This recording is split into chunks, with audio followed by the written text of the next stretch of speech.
ယနေ့မုရိဒအယံဤပေါ်တော်မူဖျားစေရီတော်ခြေတော်ရင်၌တရတာဆင်ဆက်ပြပြရှုမှတ်တော်အထူးတရားစခန်းပွဲ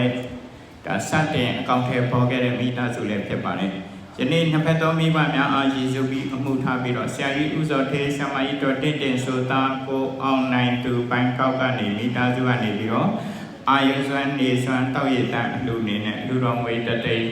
လူတန်းထားတာဖြစ်ပါတယ်ယောဂီတို့အတူတူကလိုက်ဆိုဖို့လိုက်ပြီးတူတူကကိုယ်တိုင်တိုက်တော့ရှီမွန်စိတ်တူတယ်လက်ရှိခန္ဓာကိုလည်းမထင်တွယ်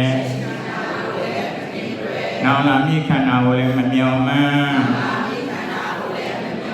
ခန္ဓာဝိပါကဝဒုက္ခသစ္စာကြီးကိုအမှန်တည်တည်ဖြစ်ပါ၍ဒုက္ခခတ်သိမ်းချုပ်ငြိမ်းရာ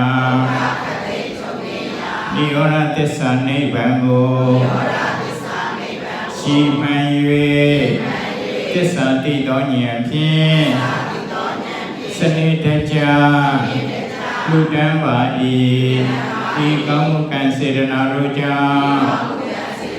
ဤဘဝဤခန္ဓာမချုပ်ပြီးနိရောဓသစ္စာနိဗ္ဗာန်ကိုလွယ်ကူချောမွေ့စွာဖြင့်မျက်မှောက်ပြုနိုင်ပါစေအထူးအားဖြင့်ကွယ်တော်သွားကြပြီဖြစ်သောဘိုးဘွားမိဘညီကိုမောင်နှမများနှင့်တကွာ30ဘုံ၌ရှိကြကုန်သောဒုက္ခိတတတဝါဒုက္ခိတတတဝါအာလုံးတို့အားလည်းအမြပေးဝေပါကုန်၏အမြရကြ၍ကိုယ်စိတ်နှဖျားကျမ်းမာချမ်းသာကြသည်ဖြစ်ကြပါစေကုန်သောကုသိုလ်အမြယူတော်မူကြပါကုန်သောသာဓုသာ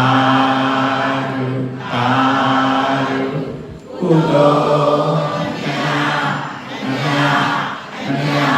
ယူတော်